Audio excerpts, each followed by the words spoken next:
Welkom by vanaand se program. Waldemar sluit weer aan die einde van die program by ons aan. Hy is in die Kaap weens die inperking.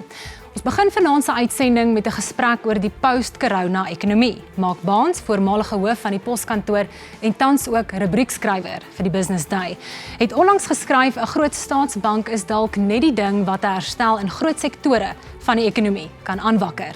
Hy sit hier oorkant my. Mark, so you wrote, the state will have to play a significant role in our economic salvation. You can understand that some South Africans might be skeptical about a statement like that. Yes, I can. Thanks for your interest. Thanks for having me. You know, you can't get away from the fact that the state is central to any economy in any country. It's a serious middle player, and there's a whole bunch of reasons for that. One, it is the collection of tax revenue. It's the collective tax revenue. It's also got the lowest cost of debt capital as the sovereign raiser of debt. And the other thing that the state is kernel to in any economy is it decides the rules of play. It enables. If the state is in the right place, it can become an extraordinary enabler. If you start looking at the model of state capitalism in China, which might have gone too far, or if you start looking at tariffs and trade wars and trade agreements, the state is a critical player. That doesn't mean we shouldn't restrict its role or very accurately define its role. And it doesn't mean that it should act in isolation of proper capital and private sector economy partnerships. So how do you envision a mega state bank? Okay. So it is clear to me that for us to get ourselves out of this mire that we're in, this economic distress that we find ourselves in, there's only one real route out, and that's fixed domestic investment. Okay, we need to build assets that are here to stay. It's all very well having an efficient capital market, people trading our bonds, they're in and out and so on, but you need to put things on the ground, and there's a lot of good reasons for that beyond the economics. When we start building infrastructure, which is necessary, you don't have to look around to find that. When you start building long-term projects that are scalable, that make us competitive as an exporter, you start building South African pride. You know, the last time we did this, the last time we had common purpose was the Rugby World Cup. We somehow built 10 stadiums there all together. We hosted a marvelous World Cup, and we had common purpose. Host a fantastic World Cup, look good, do it right. I can't remember when we've had that again. Okay, so if we started saying, we're going to have the best road infrastructure, we're going to have the best enabling rail infrastructure, we're going to have the best dams, we're the 30th thirstiest country in the world, we're forever facing. If you are in trouble, you build, you don't cower. Okay, if you're riding a motorbike and you start sliding, use acceleration, not brakes. Okay, if you go back to what happened in the years of the Depression in America, they built the Golden Gate during the middle of the Depression because it got people out of bed, it got people to work, and it gave us some prospect of economic substance and dignity. So it's got those things.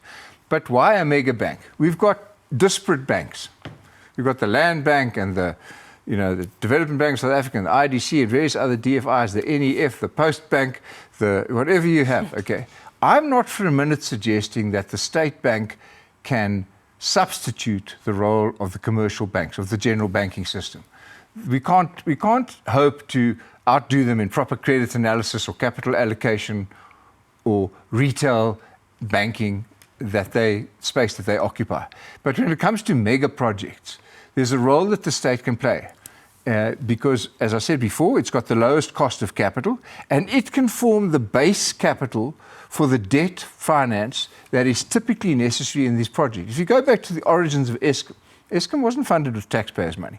Eskom issued Eskom bonds. Why? Because it had this extraordinarily predictable set of cash flows. They make electricity, you know what that costs. They've got a projection of how many people are going to use electricity and what they should pay, if they pay. Okay, so these models only work if the world is working. But you've got a very predictable cash flow going forward, which is very easy to finance. Okay? Where will the money come from? Well, from anywhere in the world. Capital is never the problem. The right projects under the right management will have capital chasing them all day. We will never struggle. If you come up with a great idea, please believe me, the capital will rush over you, wash over you like a tsunami. Capital goes where it sees a fair return, a risk-adjusted return. I don't think that'll be a problem. And if you had the state as the anchor tenant, if you will, as the legislative enabler, and if you were to merge all of these other disparate own agenda banks. Some of them have got a social mandate that lives potentially side by side with a commercial mandate. Those are two very different businesses. Social mandate means you must manage things efficiently, you must deliver something, the purpose of which is not to create commercial sustainability, but to deliver a service, whether it's a financial or any. The payment of social grants is not a business, it's a service. Okay, you shouldn't be making profit, you should be doing it efficiently, you should be executing that function as a government service. It shouldn't be something that the private sector gets involved in. If you threw all of this capital together, all of these DFIs, all of these existing banks, and you put inside it the best money management that money can buy, okay, and you said to him, here's the mandate.